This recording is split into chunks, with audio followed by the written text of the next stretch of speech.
Well, good morning, everybody. I'm glad you could join us. We have a really exciting program for you this morning before we break out into our mastermind leads groups. And I apologize if I'm wiping my eyes quite a bit because the allergies have really gotten to me here. So just please just bear with me on that.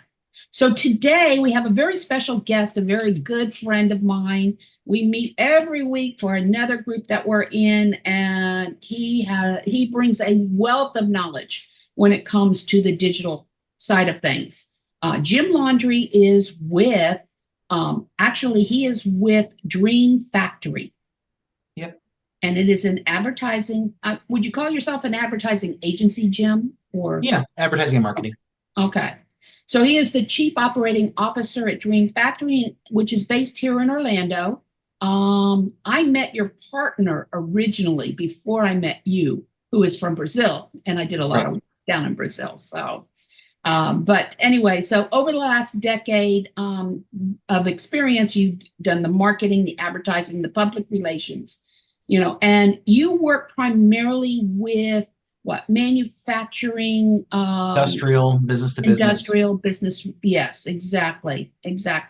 But when it comes to digital marketing, he is the wizard. He knows everything, and he's going to give us some insight into what we can look at or look forward to when it comes to digitizing our business. Because whether we want to admit it or not, it's right here, it's on top of us, and we need to start thinking about how we're going to use some of these digital tools and technology and still protect ourselves moving forward. So let's all give a great big welcome to Jim Laundry with Dream Factory. Thank you, Jim. Thank you. Thanks for having me. Appreciate it. All right. So let's get started here. First of all, I've got a series of questions here, but these questions we may follow or we may move to a different one. Something might be triggered up. But first, the first question is, what do you see as the most significant trends shaping the future of digital business transformation today? So I think there's a couple of them. One that's I think easily reachable, another one that's kind of nebulous right now for a lot of people and probably a little more difficult. I think the first one that everyone should be investing in is automation. And I think that that means a lot of different things to a lot of different people. But for our clients, typically it's things like social media, emailing, response to inbound leads, anything that happens in the digital landscape of all your different properties where somebody fills out a form or downloads an ebook or views a webinar, recorded webinar, they should have some sort of a follow-up that doesn't require you to go into Outlook and open up a new mail and start to type. A lot of those things are replicable, they create a lot of traction, they multiply your efforts, they make life a ton easier on your staff. Creating standardization in that kind of situation and across all your enterprise is super effective. It's there's a million different programs you can use to do that. Yeah. A lot of my clients are using HubSpot or some other derivative of that, some other similar program. I think too, as you kind of grow and scale, it creates a cornerstone you can build from. And I think a lot of companies, especially small businesses, when you're first starting out, that's the first thing you should always do is create a standardization because your brand is represented by your communication. And so if in your brand communication you have a consistency and I like things that are really simple, like for example, putting a footer in your emails that gives people updates on your latest blog or updates on latest development or news at your company. And then every single time you send out an email, there's always a footer that says the latest stuff for your company, like simple stuff like that. Right. Make things easy. And Right. then the second thing that I said mentioned is a little bit more nebulous and a little bit out of reach for a lot of people. I feel like in their minds is AI, and I think that a lot of people think of Chat GPT as AI, and that's what AI is. But there are so many different flavors of it now, from Gemini at Google to there are hundreds of programs out there that utilize AI. I was looking the other day at a room that my wife was thinking about renovating, and I pulled up my little AI thing, took a picture of the room, and had it suggest a bunch of things in a Mediterranean style with a certain color scheme. And within 30 seconds, we had all these different ideas to look at. Ooh, that's a good idea of the spacing of that room. I mean, everything is going to have AI integrated into it. And with IoT devices being kind of the standard now, your everything at your home will be optimized with AI through your devices at your home. But for business use, the main thing I think about a lot is how to optimize the way in which you communicate. Again, back to the whole automation thing. Um, think through the old ways you've been doing things and let AI help you find better solutions. And Right. that can be anything from like if you've ever studied lean optimization or Six Sigma, trying to remove steps from things. But best practices are always changing. There's no reason why you shouldn't have a chat GPT account. Just ask it some questions every once in a while, every single day. Just, throw it out there and see new ideas are always out there, and it always ends up giving you better ideas. So, and then of course, just to circle back, AI implements a lot of connectors into automation. So automation can utilize AI and can give you a ton more data, especially when you start getting to bigger groups of data. Drawing conclusions from large data sets is super hard for humans to just very quickly look at. And we need charts, graphs, simple to digest concepts. And AI does a really good job of finding those trends. So Right. as those types of things start to be more and more utilized, you can get a lot more out of the data you've already had for years and years. Right. One of the things that I have fallen or made the mistake of is not closing the loop on the back end of my digital funnel system, and things like that. And what that ends up doing is it ends up producing these 404 error codes Mhm. when they go in to find information. So talk a little bit about how when you start using these digital tools, making sure that we're making it easy for the people who are trying to find out more information, get it right away. Yeah, start small. A lot of times you get in these programs and they have the capabilities of doing a trillion things, you know.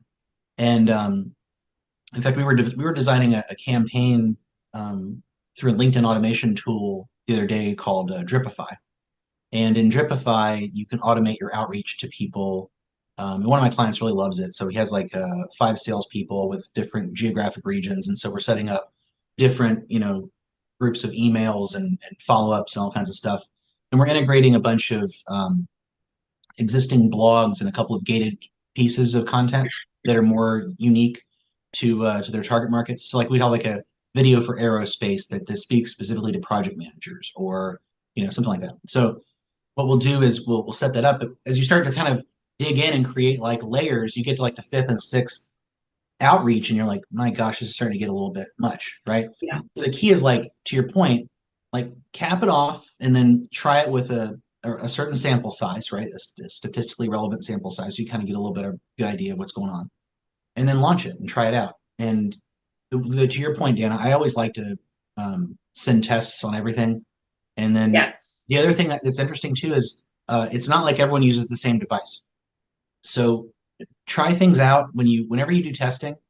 There's a bunch of testing programs you can use online where it'll show you what it looks like in a certain phone, and looks like on Outlook, and looks like on Gmail. But make sure you test them and you actually see what it looks like. So sometimes like little small spacing errors. For those of you that use a lot of the landing pages, we use a couple different systems, but I love Unbounce because of the speed to market on these products. So you can create new landing pages on Unbounce in like 15, 20 minutes, and they're fully featured. And so I tend to, again, I like to have multiple layers of testing and then also see what the consumer sees before you hit the go button. Okay. Okay. Start small. So, in your opinion, what are some of the biggest challenges small, medium businesses face when undergoing digital transformation efforts? Yeah, body, How can they overcome those? you kind of just mentioned it. You bite off more than you can chew. And then you don't do anything. And then you end up blinking and 6 months has gone by and all your competitors have integrated stuff you said you were going to do 6 months ago. So again, back to the initial point of like, start with something easy, right? And a couple of simple things that we do. automate email, automate social, stay 2 to 3 months ahead on all your social. And that doesn't mean become arthritic. Like it doesn't mean like fire and forget, right? Like when you set up your social media postings, that should be for stuff like, you know, a messaging on Tuesdays that talks to a specific market. And so you get that done every single Tuesday. That market receives some sort of post that mentions them, or a product that you like to mention on Tuesday, or an event that comes up on the weekend. You always do that on a Thursday. But like have a consistent, like a cadence to it. And so one of the things that most people think about and then don't do also is the detailed emails. Don't be afraid of detailed emails if it's post inquiry. If it's pre-inquiry, if you're trying to force it on somebody, it needs to be short, snappy, and hopefully with some humor, right? If it's something that they've asked for, hey, I'd like to get a quote for 20 of these widgets of this size with this material, and you're a manufacturing company, then you need to go back to them with, thank you so much for your inquiry. Here are some things that you need to know about us and our delivery times. If you need anything that's outside the scope of what you've already asked for in these areas, please let us know. So that adds some context to the inquiry where they can go, oh, wow, I forgot. I do need this in a speedy delivery, right? And it creates a communication where humans talk to humans, which is really what you should get to anyway, these communications, right? Right. That's a big deal. Exactly. Okay. All right. Yeah, no, and like you said, we were talking about before, it can become overwhelming, as far as Yeah. this is, what are your recommendations if we don't have the bandwidth within our company? Okay. What type of expert? I mean, it's not just an SEO expert. It's not just a digital marketing. What type of individual should we be looking at that can understand the entire process? So we all have kind of a bias towards our knowledge bases, right? So if somebody says to you, if you're a manufacturer and someone says to you, oh, I'm an expert in marketing manufacturing, the immediate thought is, that's not a big deal. I know manufacturing. I think to your point about bandwidth, all of us have jobs and all of us work our butts off every single day. And most of us can't go to bed without finishing off our to-do list. That's kind of a sickness we all kind of have, right? But if you have that reality and you blink, another week goes by, right? You blink, another month goes by, you blink, another year goes by. You're just wasting time. Where if you could set up an automation, for example, I'll take the simplistic way. If you took 2.5, 3 hours and you went on dripify.com or some other LinkedIn program, right, that integrates with your LinkedIn campaign, and you set up a small outreach campaign on LinkedIn and you hit go, that's like having somebody who you have hired with your knowledge base reaching out to everyone that you'd want to talk to every single week nonstop. And they call it a drip funnel for a reason. Right. It's just drip, drip, drip, drip. This consistency to outreach is what you want, and it's in your voice, right? It's not you hiring somebody, it's you being you through automation. Right. So that's the concept that a lot of people don't like, because they think it's going to take a lot of work, and it doesn't take a lot of work. It just takes a little bit of experience of a curve, right? A typical learning curve.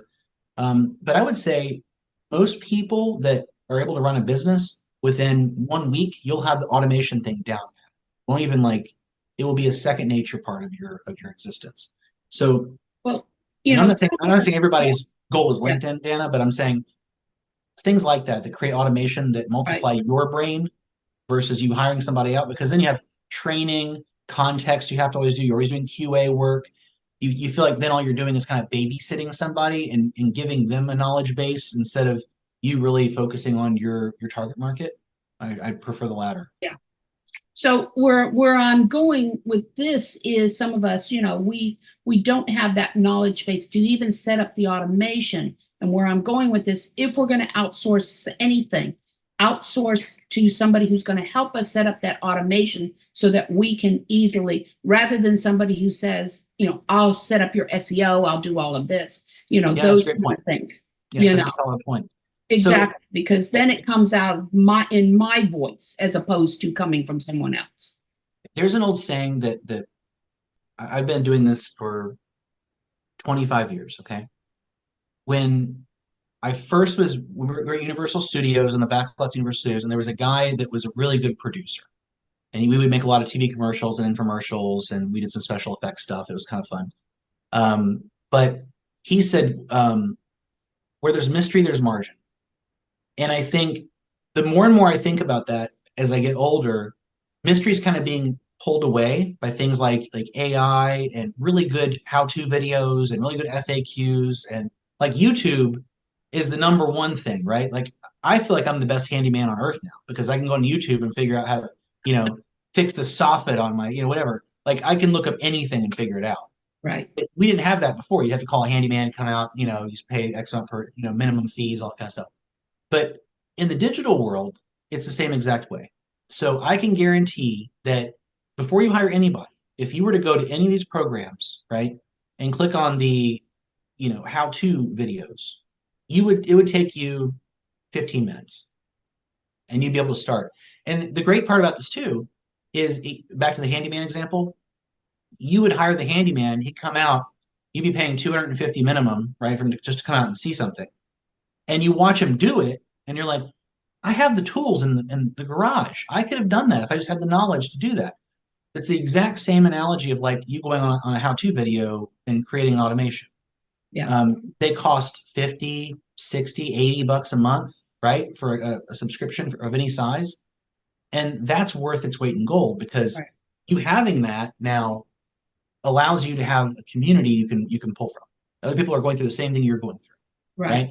And you can go through and you can read the FAQs and look at the videos, and it'll take you less time to do it on your own. And then you have the knowledge versus hiring somebody out off of Fiverr or calling a friend, or you have a cousin who just graduated college and he's going to help you with marketing. Like all that's wonderful and fine, and that's one way of doing it. But then you haven't learned anything of how to do it yourself, and you haven't learned how to tweak it. And if it doesn't work, the reflexive thing for you to say is, automation doesn't work for my company. That's not true. It's just that it was like one small thing that was wrong. And then you were like, gosh, if I just would have done that one small thing right, in hindsight, would have saved us months or weeks. And I could have, if I'd done it myself instead of hiring a guy at Fiverr, that'd have been a whole different ballgame. So I think the first step always for me, at least, is like, try it out, see if I can figure it out. If I can't figure it out, I know I'm fairly smart. I can probably figure it out with a couple of extra clicks or call somebody that I know that's tried it out or put in a request, right, a customer service request or something, or open a chat. But you can usually figure this stuff out because it's made to scale. And if these businesses can't scale, they die. So they do a really good job of creating that kind of knowledge. No, you're absolutely right. And when we're talking about this, how important is the customer centric approach to driving our digital transformation initiatives? So I think everything you've done probably in the last 5 to 10 years in tech has been centered around almost a need, almost you're forced to do it. So for example, all of us have pretty much gone away from buying DVDs and Blu-rays. Now we do streaming services, right? Like almost everybody. Except for state government. I can't believe they're still asking for CDs. or send us a fax. I love that. Yeah, send us a fax. What is happening? But I think there's obviously always people that lag behind. I get that, but if you look at everything that's come down the pipe in the last like cloud services is the best example, right? Everything's on the cloud now. Yeah. Nobody has an Exchange server doing their stuff anymore, and if they do, they're getting rid of it, right? And all the techs go into the cloud and everything becomes fully secured because it has high redundancy. So your cybersecurity is kind of built in now. It's not the onus hasn't stayed with the company. The onus has gone to the provider, right? So it used to be you were so worried about like, oh, my workstation got hacked. Now you're like, big deal. Like all the data is out in the cloud, right? Yeah. You click a button, you clean it up, you hop on another workstation, you access the exact same database, nothing's changed. Your email's still fine. You know what I mean? Like there's a lot of stuff that used to be like, oh my gosh, our whole enterprise is down. We can't run because we got hacked. Like that's all kind of gone away as a matter of like the system changing. So I think inside the company, back to your point, the system has to change. Like you have to think of it like instead of instead of me sending out emails to clients, I'm going to automate that. Instead of the campaigns being, I have to call up my marketing guy and talk about what email we're going to send out for promotions next month. That's already been done. I'm 3 months ahead of schedule because I already know the seasonalities. I've been in this business for 5, 10, 15 years. All those things I already know. I can look back at my numbers and see like, when do I usually get clients for this product or this service, right? And you can automate that stuff. Yeah. So you know when you're going to do your 15% off, spring break sale, for like a tree service kind of thing, it's time to cut the trees, that kind of thing. So yeah, all those different things I think come back to thinking ahead and making sure that you take it again, small bites at a time. And that dividend you get back in time, then use towards other digital transformation initiatives, right? Because everyone knows like you've gone from QuickBooks on your computer to QuickBooks Online, and you've automated a lot of stuff when it comes to accounting and taxes, and you've automated stuff when it comes to your supply chain, right? You don't wait until stuff runs out on your manufacturing line before you order your stuff. You're like, okay, I have a prediction of when my supply is going to run out. I then have it just in time delivered, and it shows up at the bay like a couple of days before, so we can get a catalog and put it into the production line. It's the same exact thing. So there's no reason why, because you haven't done it before, you shouldn't do it when it comes to automation or AI or any sort of digital transformation initiative. What do you see coming down the pike that we should be paying attention to other than AI? I mean, we've got AI. You demonstrated, you showed us a graphic that you had developed or something of one time of all of the AI platforms out there. Yeah. Do you have that available? I'd have to dig, but it's the same world thing in automation. Like there's so many programs in the world when it comes to just automatic online kind of stuff. But the one that was that I showed you was from MarTech space. And I'd have to look it up. Well, that's okay. What I'd like to any of our the people on right now, if you'd like to get this was a really great graphic, and it gave you indication of all of the different AIs. And if you're interested in me sending it to you, go ahead and put your information in the chat, okay? And I'll send it to you once he pulls it up, okay? Yeah, it's the chief. But it was a great. In fact, I'm going to copy and put it in the chat if I can. Okay, all right, if you can. Okay, all right. But anyway, so yeah, that was a good tool for me to help me understand what's out there that I can take advantage of. This is old, so you can look up the new one somewhere, but that's the one that's from 2020. Oh gosh, that's not even the one I'm talking about. No, because this is like all the programs that you would ever want to use in MarTech, which is just absurd. It is. And it shows you the history on that too as you scroll down to the bottom. And I think too, like, people always ask, like, where should I start when it comes to anything? It always goes back to like, okay, if you know your competitors are using something, right? Try and figure it out. Figure out like what they're using and how they're using it. There are a lot of tools I use to kind of scrape data, and I'll go to competitor websites or my clients' competitor websites, and I'll take a look at what technologies they're using on their websites, for data analytics or whatever. And sometimes I find some real good little secrets and figure out how to go learn those as well on my spare time.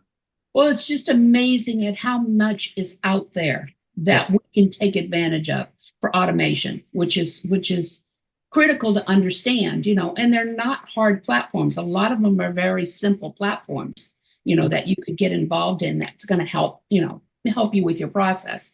So we're going to need to close out this session. So I just wanted to kind of, introduce you to Jim, and Jim is available if you guys need any help or whatever. You can reach him through LinkedIn at Jim Laundry. But do me a favor and say, looking ahead, what emerging technology or trends do you believe we should be keeping our eyes on when it comes to digitizing our business? So whenever it comes down to like small businesses or medium-sized businesses, the automation stuff is going to be kind of integrated into everything, especially when it comes to things like calendars and things that go right to your phone, instead of you having to be at a desktop. Everything's getting pushed out away from being in the office. And that was a lot of that's kind of driven by the COVID pandemic. Like if you think about, like right now we're using Zoom, right? Before the pandemic, there were companies that were spending six figures to have a room that had web enabled conferencing, right? And it was like, oh, we have a really cool web conferencing room. And I'm like, yeah, but now you can like pick up your phone and just like have it look at you, and you can web conference from anywhere in the world. Like that's not special. Yeah, So no, yeah, but exactly. When you have to download them in order to use them, to me, that's a deterrent. Okay, for sure. to download it, to use it. So, but yes, when you find some of those other graphics, Jim, if you send them to me, I'll go ahead Sure. and forward it on Yeah, to it. what I'll do is I'll pull up the ones I had from the presentation at GOBN last time, and I'll shoot them over to you. I think just to cap it off, the other part that is especially when it comes to like manufacturing and distribution companies, if you get into like the companies that I deal with all the time, the level of intricacy that's coming from 3D printing is unbelievable. I mean, we're going to have 3D printed houses soon. I mean, they already have them, but like it'll be like the standard will be like a 3D printed house. Yeah, yeah, Because it's just more efficient. It's lower cost. It's higher quality. All those things. So if you're in the industrial spaces, like I would say 3D printing is a huge one to look at. Additive manufacturing, that's huge. But yeah, for companies that are small and medium size, definitely find the graphics that you aren't going to afford on. Look through all the different options that of companies that allow you to do like free demos. Try them out. Again, there's no like risk to those types of things. So right. you try them out, you see if you like them. If you need any help, like I'm always free to ping questions off of if you want to just discuss things specifically for your business. And then if there's ever a time where you have an old system that's not working well for you anymore, there's always a competitor.